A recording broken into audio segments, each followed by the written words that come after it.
Donc, euh, qui suis-je? Je suis Philippe Monfils. Certains me connaissent peut-être. Ça fait quelques années que je suis au sein de Computerland en tant principalement que pre-sales. Donc, je m'occupe de faire l'adéquation entre les besoins des clients et ce que Computerland peut proposer à ses différents clients. Donc, je serai votre interlocuteur principal dans cette session. De quoi va-t-on parler? On va parler principalement du workspace. Pourquoi parler du workspace? Principalement parce qu'il est, à mon sens, redevenu central dans le monde dans lequel nous sommes. D'ailleurs, dans bien des cas, le workspace peut se suffire à lui seul. On n'a plus toujours besoin de serveurs. Ça dépend évidemment des sociétés, de leurs besoins, de leur taille, mais de plus en plus de sociétés n'ont plus forcément besoin de serveurs, donc l'environnement utilisateur devient réellement indispensable. Et pourquoi est-ce que nous parlons de workspace plutôt que de poste de travail? Parce que le workspace, ça inclut l'utilisateur final. Et l'utilisateur final, c'est quand même quelqu'un à ne pas oublier. Et donc, on va voir un petit peu dans le cadre de cette session comment on peut fournir à cet utilisateur final un poste de travail maîtrisé et à son service.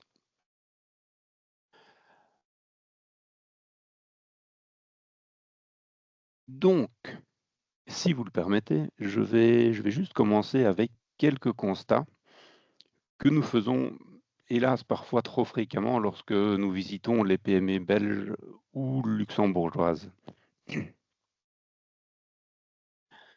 Donc, je vais commencer avec une liste peut-être un peu trop longue, mais de soucis vraiment visibles que nous rencontrons chez les clients. Donc, vraiment de l'inconfort que certains clients rencontrent. Vous pourrez nous dire en commentaire si cela fait écho à des entreprises que vous connaissez. Bon, pas la vôtre forcément. Je ne vais pas forcément les passer tous en revue, mais réellement, on les rencontre au jour le jour. Donc ici, typiquement, un manque de gestion, un manque d'homogénéité au niveau des équipements, le MFA qui est configuré de façon trop intrusive ou pas assez intrusive, la gestion de l'accessibilité, le partage des fichiers. Voilà, ce sont des choses qu'on rencontre fréquemment et je vais juste donner un petit exemple qui m'est arrivé moi personnellement il y a quelques semaines. C'est de voir arriver quelqu'un qui voulait se positionner auprès de Computerland. Donc, quelque part, nous étions dans le rôle de client pour une fois. Et la personne arrive avec son nouveau laptop tout neuf, magnifique, et rien n'était configuré dessus. La personne a fini par s'en tirer, mais la première impression qu'il a donnée auprès de Computerland en tant que client était absolument désastreuse parce que ce n'était pas configuré correctement, il n'avait pas l'entièreté de ses applications, il avait du mal à se connecter. Honnêtement, c'était très peu professionnel comme première impression. Et là, je me suis dit, vraiment, il manque à cette société une façon de gérer son workspace correcte. Donc voilà, on est sur des constats effectivement un peu négatif pour démarrer la session, je m'en excuse. Et donc, je vais essayer de faire pire. Parce que, soyons clairs, les soucis visibles, c'est hélas le cadet de vos soucis. Ça, c'est catastrophique. Donc, les conséquences et les corollaires de ce dont on vient de discuter font que vous avez probablement, enfin, vous ou des sociétés que vous connaissez ont probablement de gros soucis de sécurité. Je prends quelques exemples. Le fait que les applications et les OS ne soient pas à jour, c'est terrible. Ces applications, ces OS, les drivers, enfin toutes les choses relatives à votre workspace doivent être à jour parce qu'on découvre de nouvelles failles à ce niveau-là tout le temps, en permanence. Et en termes de sécurité, la source de l'attaque, c'est hélas souvent l'environnement de l'utilisateur. L'utilisateur reçoit un mail de phishing, son mot de passe peut tenter d'être trouvé avec une attaque brutale. Vous pouvez avoir un MFA mal configuré. Souvent, la porte d'entrée, c'est l'utilisateur. Donc, c'est parfois contradictoire, évidemment, mais les soucis des utilisateurs qui sont parfois dans l'inconfort au niveau de la gestion de leur machine, parfois des soucis le fait de rajouter de la sécurité ne les aidera pas forcément. Je prends un exemple, trop d'utilisateurs sont encore administrateurs de leur machine. Et ça, c'est un carton rouge. Un utilisateur ne peut pas être administrateur de sa machine. C'est quelque chose que je ne pensais pas devoir recommander il y a de cela quelques années. Personnellement, je ne pensais pas un jour ne plus être administrateur de ma machine. Je ne suis plus administrateur de ma machine. C'est devenu en 2024 totalement impossible. Et puis surtout, l'époque des virus embarrassants est finie. Je dirais embarrassant au jour le jour. Souvent, les virus, vous ne les voyez pas jusqu'à ce qu'il soit trop tard. Et quand je dis trop tard, c'est beaucoup trop tard. Vos données auront été exfiltrées, vos backups auront été effacés, et puis seulement vos équipements seront encryptés. Évidemment, l'étape suivante sera un petit message que vous recevrez avec le nombre de bitcoins que vous devrez virer dans un pays interlope. Réellement, des entreprises ne s'en remettent jamais.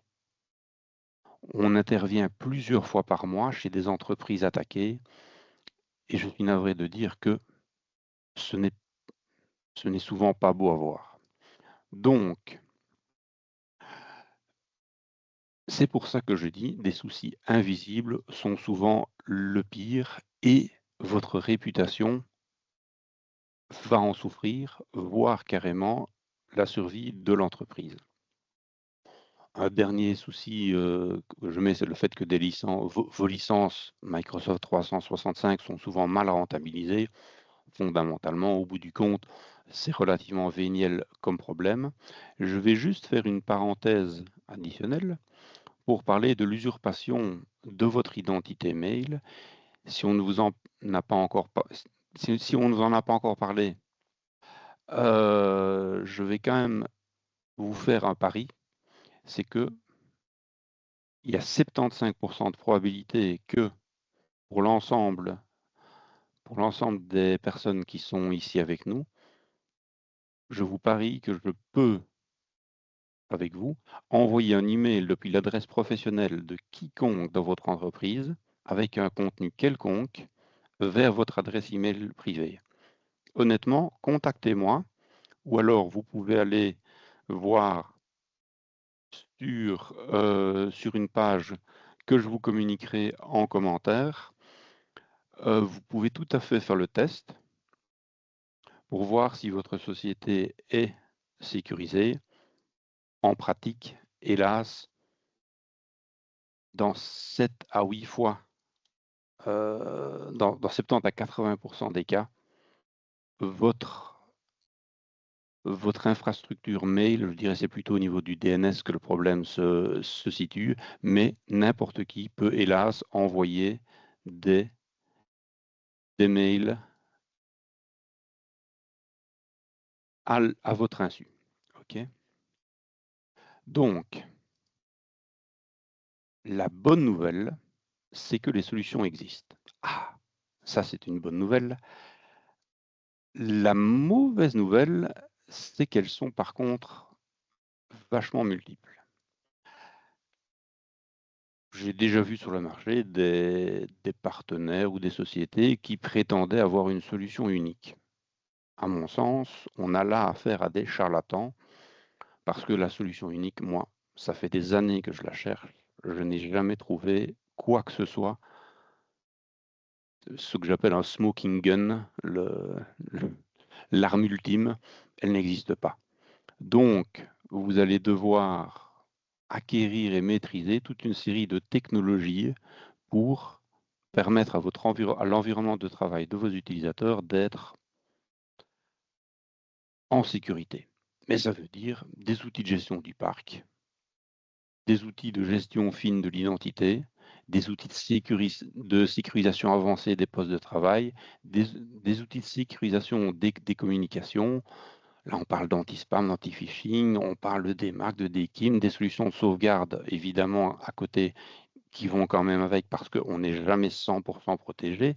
Et évidemment, vous allez devoir acquérir le niveau d'expertise qui va avec tout ça pour gérer, pour installer ça correctement et pour gérer ça correctement en mettant tout ça en place de façon cohérente, en formant ce que l'on appelle chez nous une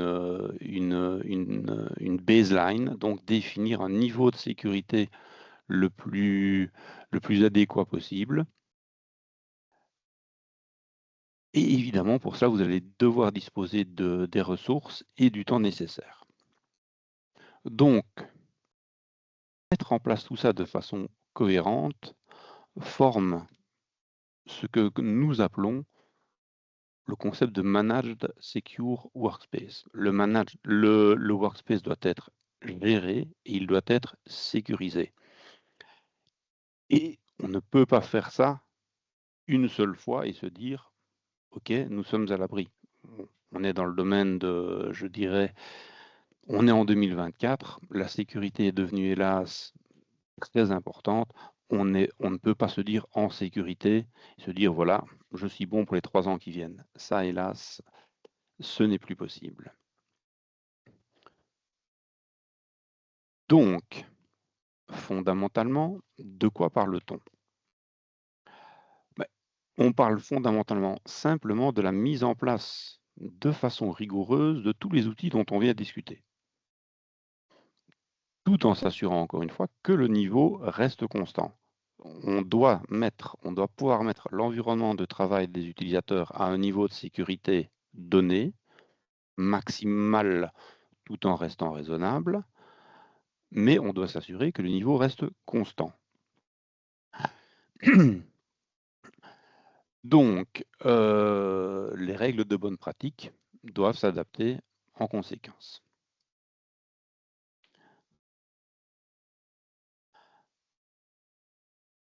Alors, pourquoi un Managed Secure Workspace? Pour l'utilisateur, le but, c'est quand même de garantir un niveau de performance, de disponibilité, de flexibilité et de productivité maximale. Maintenant, attention, tout n'est pas rose. La sécurité est quand même parfois contraignante. On sait bien que mettre en place de la sécurité dans un environnement de travail utilisateur nécessitera parfois de devoir faire des concessions sur un certain confort que l'on avait. L'exemple typique, j'en ai déjà parlé, c'est le fait d'être administrateur de sa machine. Maintenant, si c'est fait de façon raisonnée et si on s'y prend bien, le léger inconfort peut être largement compensé par justement un incrément de performance, de disponibilité et de flexibilité. Je prends un simple exemple, le MFA, s'il est bien installé, vous ne devez l'utiliser que lorsque vous êtes en dehors de l'entreprise. à l'intérieur de l'entreprise, le MFA, ça n'a aucun intérêt que vous deviez vous authentifier 2 fois au sein de l'entreprise. Si c'est bien fait, on n'a jamais le cas. Donc c'est comme tout. Si c'est bien fait, on peut y prendre goût. Et un Managed Secure Workspace bien implémenté, vraiment ça rend d'innombrables services à l'utilisateur et à son entreprise, tout en permettant d'améliorer la qualité du sommeil des responsables. Ça, c'est un point que j'aime bien mentionner, c'est le fait que Computerland et je dirais n'importe quel bon fournisseur de services informatiques, il doit vendre de la tranquillité d'esprit et de la qualité de sommeil. Je pense que c'est ça qui intéresse aussi beaucoup de personnes, c'est d'être sécurisé, même au sens personnel du terme, de se dire, OK, je pense que les choses sont bien gérées. Donc, au niveau de l'entreprise, il est clair que c'est indispensable que le poste de travail soit sécurisé, les identités vérifiées et la communication la plus sûre possible. Un dernier point est évidemment le fait que si les coûts peuvent être maîtrisés, c'est encore beaucoup mieux et c'est quelque chose qui est évidemment fondamentalement aimé par les responsables financiers des différentes sociétés. Donc, le but, c'est de pouvoir fournir ça.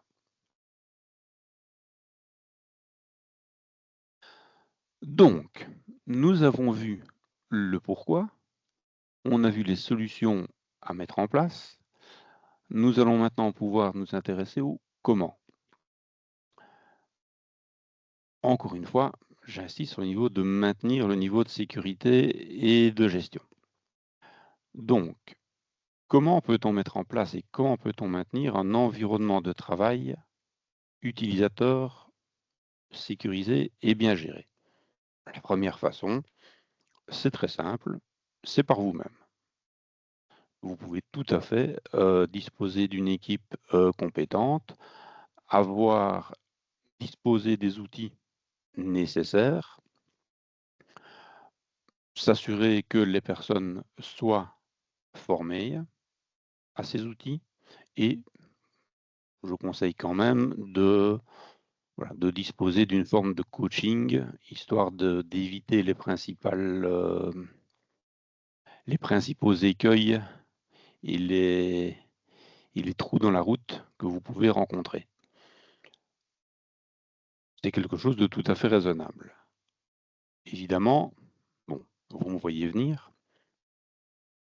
L'autre grande solution, c'est de faire appel à un partenaire IT, je dirais classique, tel que Computerland, pour venir mettre en place les différents outils. Bon, l'avantage, c'est que Computerland est spécialisé et forcément que nous connaissons les écueils d'implémentation, nous avons une méthodologie d'implémentation, on le fait toutes les semaines, donc ça va aller potentiellement plus vite.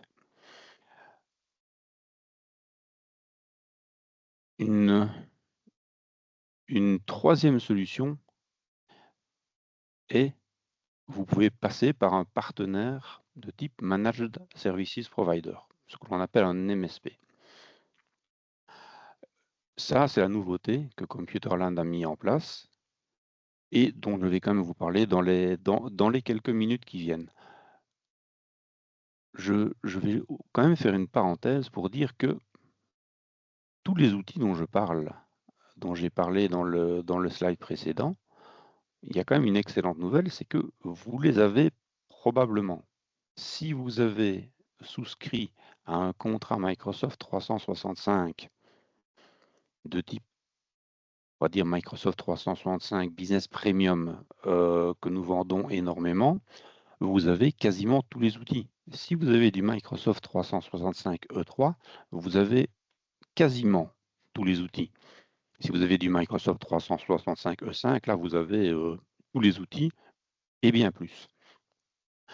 Donc ça, au niveau des outils, Ce n'est pas vraiment le problème, c'est plus au niveau de la maîtrise de ces outils que souvent on voit un souci. Donc, c'est très bien, me direz-vous, mais qu'est-ce qu'un Managed Services Provider? Et accessoirement, en quoi est-ce que cela peut intéresser votre entreprise et surtout vos utilisateurs? Donc, je vais développer un petit peu ce qu'est ce concept de Managed Services Provider. Si on va voir dans la littérature, on trouve ce genre de définition assez générale de ce qu'est un MSP. Et donc, c'est une entreprise qui gère et assume la responsabilité de fournir un ensemble défini de services à ses clients de manière proactive avec un modèle de facturation forfaitaire. Bon, c'est un peu compliqué. Enfin, c'est pas tellement compliqué, mais ce n'est pas forcément évident de comprendre quelles sont les caractéristiques réellement clés d'un MSP. Donc, je vais en donner 3 qui sont la prise de responsabilité. Un partenaire, un Managed Services Provider, prend la responsabilité sur un périmètre donné. Ensuite, ce partenaire va essayer de standardiser les services au maximum, va essayer d'éviter, je dirais, le fait de trop personnaliser ce qui est installé chez ses clients. Personnaliser, c'est bien.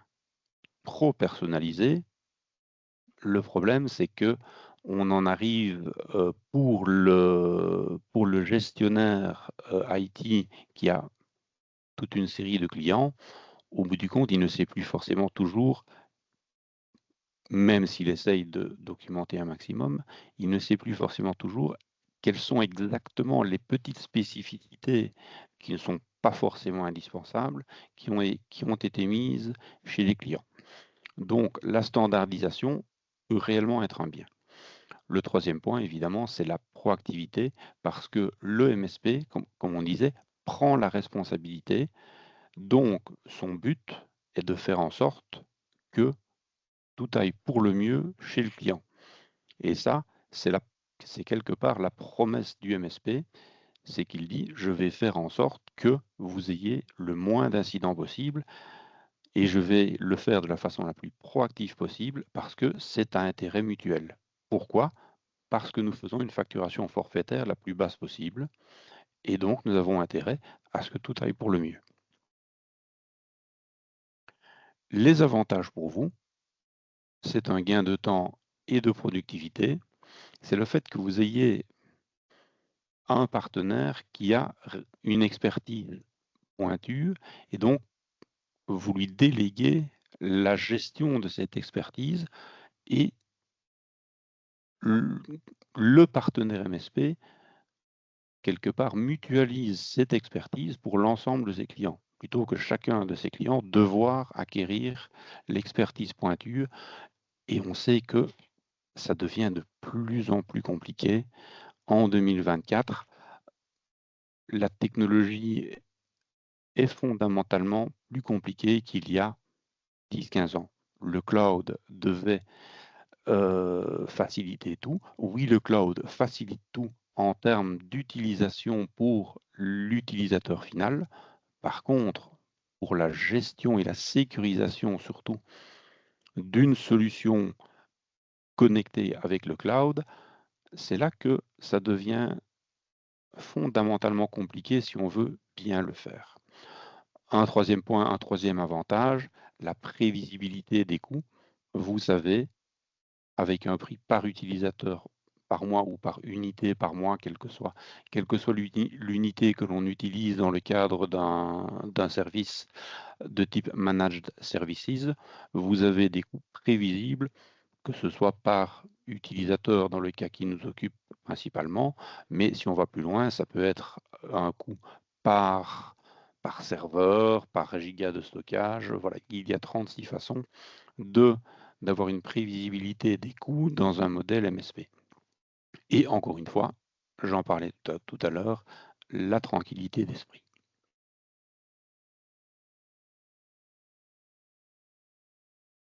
Après cette vision très générique de ce qu'est un MSP, Je vais maintenant faire un focus sur la solution Managed Services que nous avons intégrée dans notre contrat Seeker.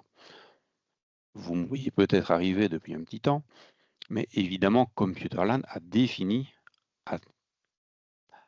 a mis en place un service, un pack de services Managed Secure Workspace au sein de son contrat Seeker que certains d'entre vous connaissent potentiellement.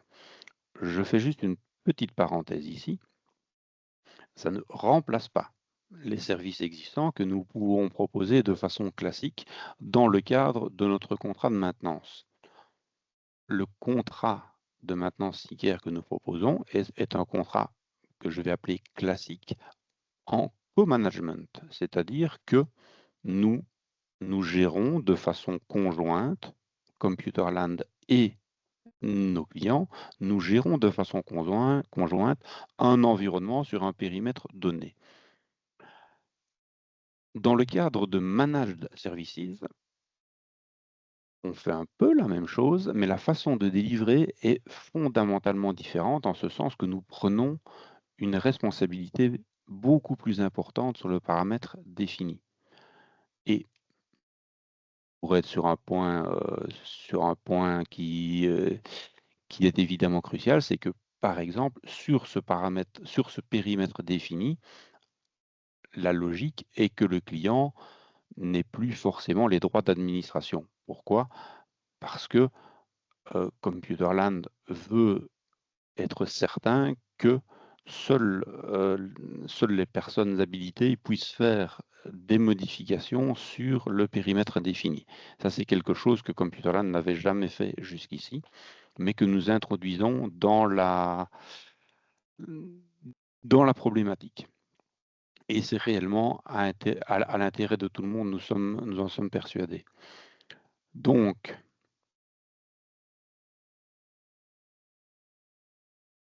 si l'on regarde ça au niveau de vos avantages, c'est avoir un niveau de sécurité maximal. Ça reste pour moi le plus important. Un autre avantage clair, c'est tout ce qui est flexibilité. On a parlé des outils mis en place. Typiquement, évidemment, nous nous basons sur les outils Microsoft 365 dont j'ai déjà parlé. Le fait de disposer d'une solution Intune Autopilot qui soit configurée selon les bonnes pratiques, cela vous apportera plus que de la sécurité, cela vous apportera également beaucoup d'efficience, beaucoup de flexibilité. Je reprends l'exemple dont j'avais parlé tout à l'heure de la personne qui est arrivée chez Computerland avec un poste de travail non protégé. C'est quelque chose qui est évidemment impensable en 2024. Donc, dans le cadre de nos services, nous ferons évidemment en sorte que toute nouvelle personne qui entre dans une entreprise, bon, pour autant que nous soyons quand même prévus un tout petit peu avant et qu'il y ait du matériel qui soit prévu à cet effet, on l'introduit dans la solution Autopilot. On dit un nouvel utilisateur va arriver, tu lui appliques la baseline classique pour l'entreprise Tartampion et lorsque l'utilisateur recevra son laptop, il peut même quasiment le recevoir directement à son domicile par un transporteur directement du fournisseur. Il lui suffit de se connecter, mettre son login password qu'on lui aura communiqué et l'ensemble des applications dont il a besoin s'installera et surtout tous les paramètres de sécurité, tous les paramètres OneDrive, tous les paramètres de gestion de confidentialité, son MFA, tout sera défini selon la baseline définie par Computerland. Donc, ça, c'est selon moi, beaucoup de flexibilité et d'efficience et de satisfaction au bout du compte pour l'utilisateur final et de professionnalisme. Je parle également d'efficience sur un point, c'est que si vous avez, je pense, pour beaucoup d'entre vous, déjà des licences Microsoft 365, E3, Business Premium, ce genre de choses, il est hélas fréquent que seule une partie des fonctionnalités qui font partie de ce pack, qui n'est pas gratuit, je me suis laissé dire, il est probable que beaucoup de ces fonctionnalités ne soient pas implémentées ou le soient de façon incomplète. Donc, quelque part, vous n'utilisez pas de façon efficiente ces solutions. Donc, ça fait partie de notre promesse. Vous allez pouvoir utiliser vos suites Microsoft 365 de façon complète.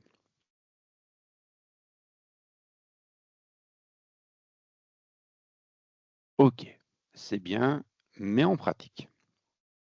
En pratique, rien de bien sorcier. Nous avons regroupé dans un seul pack forfaitaire, en pratique, de façon simple.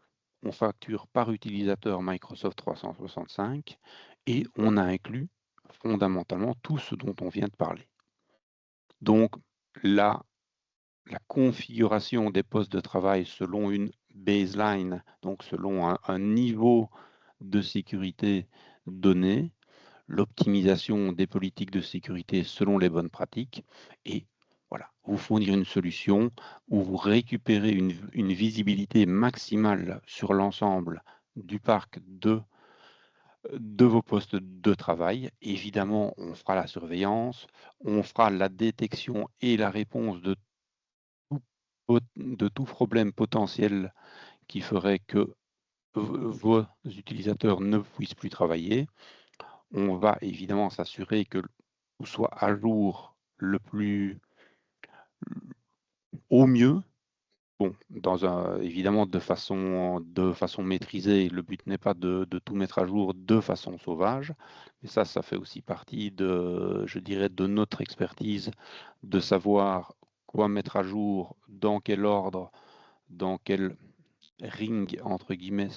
Je ne vais pas rentrer trop dans dans la technique, mais il y a toute une méthodologie au niveau de la mise en place des updates.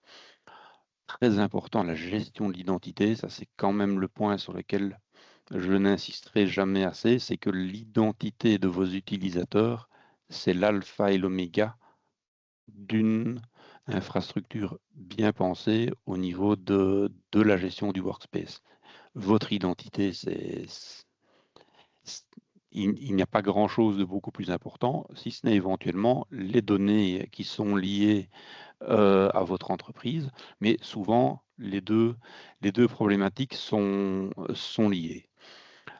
Forcément, la gestion proactive et réactive de l'antivirus, bon, ça peut paraître évident en 2024, mais ici on ne parle pas forcément d'un simple antivirus. On va parler d'un antivirus plus. On va parler d'EDR, on va parler d'XDR. Ce sont des... Et encore une fois, la bonne nouvelle, c'est que dans votre pack, vous avez probablement du Defender for Endpoint. Et Defender for Endpoint est un excellent antivirus. Et en plus, non seulement il est excellent, mais la solution est 100% homogène. Et c'est en ça que la solution Microsoft 365 est réellement, selon nous, quelque chose de très important. Et en plus que nous gérons de façon fine. Donc évidemment, ces licences Microsoft 365, on les gérera avec vous. Même si évidemment, ce sont vos licences Microsoft 365 et ces licences ne font pas partie du pack de services. Nous distinguons la notion de service de la notion de fourniture de licences. À côté de tout ça, forcément, nous avons toute une série de services, je dirais, de maintenance. Donc, vous avez logiquement l'accès au Service Center, un support 24 heures sur 24, 7 jours sur 7 en cas de panne. J'insiste bien sur le en cas de panne. Donc, évidemment, il est clair que le but n'est pas que vous utilisiez cette garde 24/7 pour demander à un de nos charmants techniciens comment faire un tableau croisé dynamique. Voilà, ce n'est pas totalement l'ambiance. Mais nous fournissons également tout ce qui est accompagnement, conseil et des QBR, qui est un acronyme certes un peu brutal. C'est simplement ce qu'on appelle les Quarterly Business Review. On va dire dans le jargon MSP, ce sont les réunions trimestrielles qui ont beaucoup d'importance pour que l'on puisse s'aligner réellement sur ce qui a été fait par Computerland, sur la satisfaction que vous avez vis-à-vis du service et les remarques que vous pouvez avoir vis-à-vis de Computerland et les remarques que Computerland peut avoir vis-à-vis de vous. Typiquement, on peut avoir des appels en trop grand nombre sur des points particuliers où on se dit, je pense que peut-être une petite formation au niveau des utilisateurs serait potentiellement importante. La seule option que nous avons au niveau de ce pack est ce que nous appelons on va dire le support utilisateur. Pour les entreprises qui veulent totalement se décharger de ces aspects, certaines entreprises veulent continuer à réaliser le support utilisateur eux-mêmes pour que les coûts restent les plus maîtrisés possibles. Sinon, évidemment, c'est avec plaisir que nous faisons le support utilisateur dans les limites du raisonnable, bien évidemment, mais beaucoup de sociétés doivent pouvoir appeler un partenaire IT pour l'ensemble de leurs problématiques. Un dernier point, évidemment, que potentiellement on pourrait avoir dans les questions, c'est bien beau tout ça, mais combien est-ce que cela va coûter? Fondamentalement, ça va dépendre du nombre d'utilisateurs. Donc, ce que je propose, c'est vous m'envoyez un message avec le nombre d'utilisateurs que vous avez au niveau de votre société, éventuellement une petite description de comment vous gérez actuellement votre workspace. Et honnêtement, dans les 5 minutes, vous aurez une réponse. OK. Alors, nous arrivons tout doucement au terme des 45 minutes de présentation qui m'étaient allouées. Donc, je vais faire une rapide conclusion quand même, qui commencera par un point peut-être un peu anxiogène, mais je préfère être trop anxiogène que pas assez. Un souci de sécurité est inévitable. Parmi l'audience, il y en a un certain nombre qui auront un souci de sécurité dans les temps qui viennent. La question, c'est quand. Et l'environnement de travail de l'utilisateur est hélas le point d'entrée favori. Donc, vous devez gérer cet environnement en étant au taquet. Et donc, soit vous le faites vous-même, soit on peut vous aider avec plusieurs formules. L'avantage, c'est que ces formules, on les gère toutes et nous sommes confortables de les proposer, que ce soit du coaching, que ce soit de l'installation projet classique avec une maintenance classique ou que ce soit en mode MSP, Computerland est là pour vous aider. Et dernier point, nous sommes à votre disposition pour toute information complémentaire. Vous pouvez nous envoyer un mail, que ce soit via l'adresse info@computerland.be, que ce soit via votre responsable commercial, ou vous pouvez m'envoyer directement des questions si vous voulez. Mon adresse est très simple, phm, comme le ph de Philippe, le m de mon fils, phm@computerland.be. Si vous n'avez pas déjà mes détails de contact.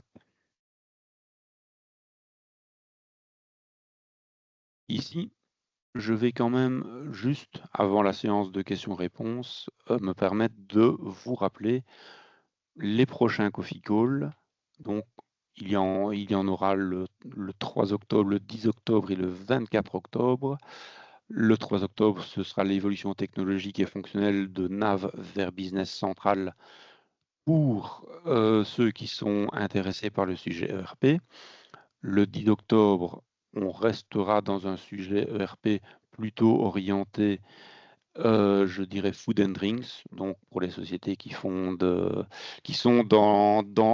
la gestion des boissons et du catering. Et le 24 octobre, ça ce sera un sujet de nouveau un peu plus technologique, au sens infrastructure du terme, où nous parlerons de Microsoft Azure et en quoi c'est une solution cloud qui s'adapte à probablement plus de cas que vous ne pensez, et pour un budget qui est souvent moindre que ce que certains peuvent parfois penser. Et enfin, le 26 novembre, nous organisons notre User Experience Day à Namur toute la matinée, avec un lunch, parce que ce sera quand même plus sympathique. Donc ce sera à l'aérodrome de Namur le 26 novembre. Vous pouvez déjà réserver les dates dans vos agendas. Voilà, ce qui fait que, en toute logique, si je ne me trompe pas, nous arrivons à la séance de questions-réponses. Mon collègue Patrick va également vous envoyer un petit questionnaire. Donc voilà, ce serait aimable que vous y répondiez de la façon la plus honnête possible. Ça nous aidera. Il n'y a aucun piège derrière, ne vous tracassez pas, n'hésitez pas pour y répondre. Et voilà, si vous avez des questions, je suis à vous. Vous pouvez vous démuter.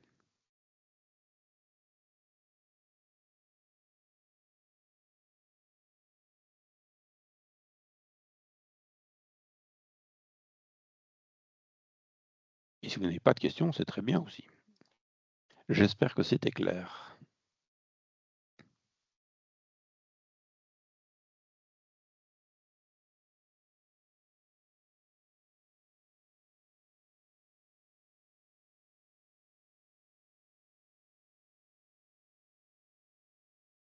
Merci Philippe pour ces explications très claires. Ok, impeccable. À ce moment-là, s'il n'y a pas de questions, encore une fois, vous pouvez toujours m'en poser. Je vais quand même vérifier au niveau du chat, mais je ne pense pas qu'il y ait eu de questions particulières. Donc à ce moment-là, il me reste à vous souhaiter à tous une excellente journée. Au revoir. Merci beaucoup Philippe. Merci, Très bonne Philippe. journée. Au revoir. Merci à tous. Au revoir.